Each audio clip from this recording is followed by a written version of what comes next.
Welcome to Reach the World ASAP. My name is Pastor Scott Griswold, the Associate Director for ASAP Ministries. I grew up on the incredible mission stories told by Eric B. Hare. Did you too?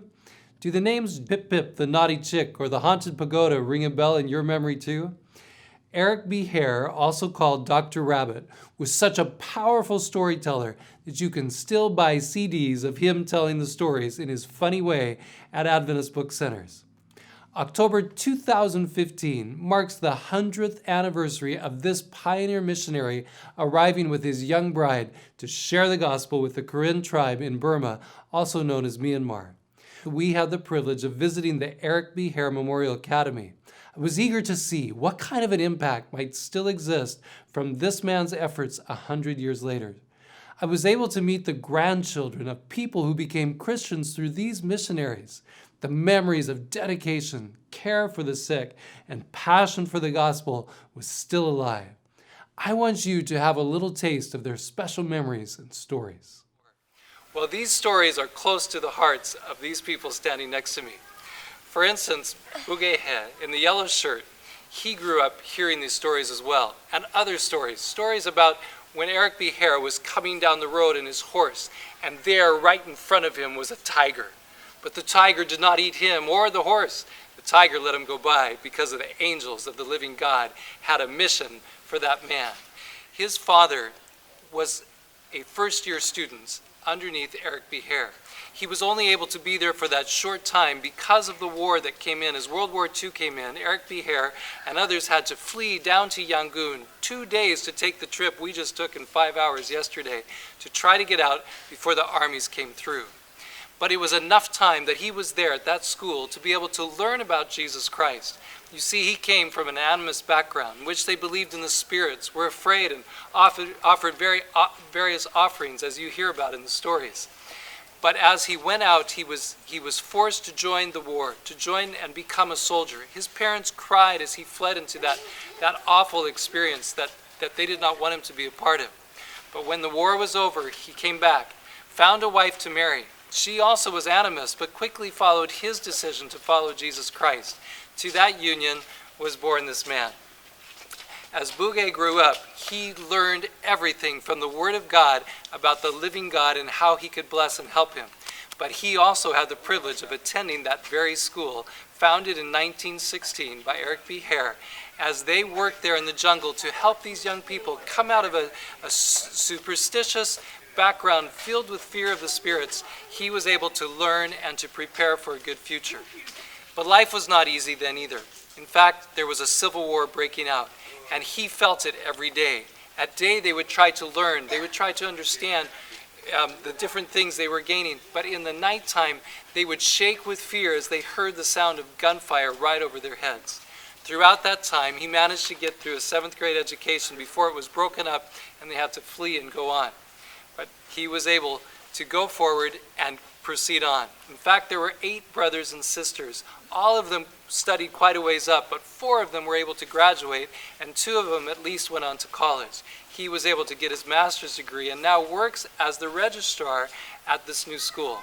New school, well, since 1999, this has been building up. First, when they had to flee from that place because of the Civil War, the place that Eric B. Hare's work was founded, they had to move on because of what was going on. They traveled to a big island, then they moved to Pa'an, the capital of the Karen state, and finally settled in this amazingly peaceful place. It's a terrific spot. We've been walking the grounds. Buildings have grown up. The children are alive with energy. We've just heard them singing and marching with the Pathfinder investiture.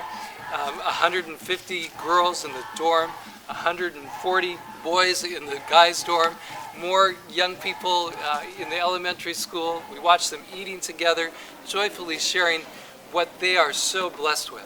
It is really, really special. It's not just, though, this man's story.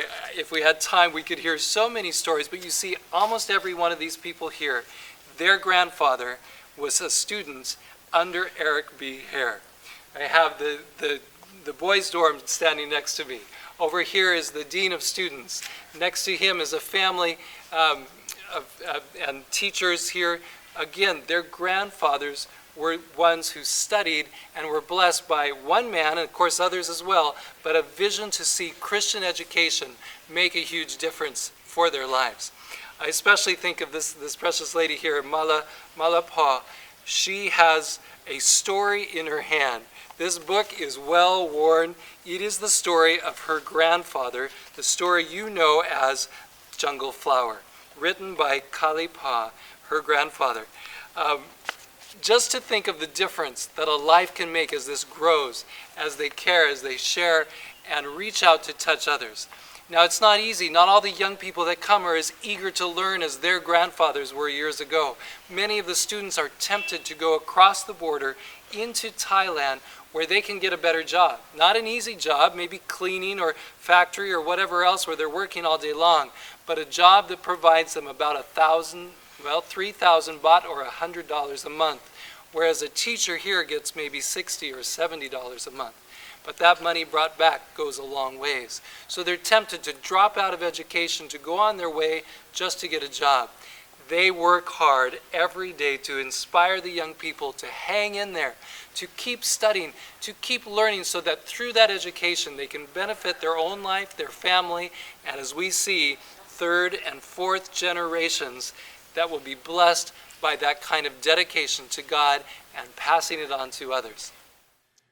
For 100 years, Dr. Rabbit has impacted the Korean people for the Lord. To celebrate the occasion, Korean Adventists throughout North America are holding a centennial reunion July 24 through 26 at Andrews University in Berrien Springs, Michigan. Eric B. Hare's daughter is still alive to join this celebration. Who will come? Anyone is welcome, but Korean Seventh-day Adventists and their friends from all over America will be coming together for this special occasion. Since coming to America, over 30 Korean worship groups have sprung up around the United States. This celebration will give them a chance to reconnect with family and friends, to gain spiritual strength through fellowship with other believers, and to learn better how to reach new people for Christ. Many of the refugees lost everything and are very grateful for a new start, but they often struggle to make a living. They have to adjust to a new language and culture among neighbors who often don't know the difference between Korean and Korean. This event will be a real spiritual boost for them. But the cost to come and the cost to host this are big. So we've set up a fund at ASAP Ministries to receive donations to help the celebration take place. If you'd like to help, just call ASAP Ministries or go online and donate to the Korean Refugee Centennial Reunion.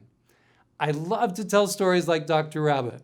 None of us can quite do it like he did, but let's not underestimate how God can use us. You never know the impact you will have. That one person you share with may impact many more, including their own children, grandchildren, and beyond. So let's tell God's stories. Let's reach the world ASAP.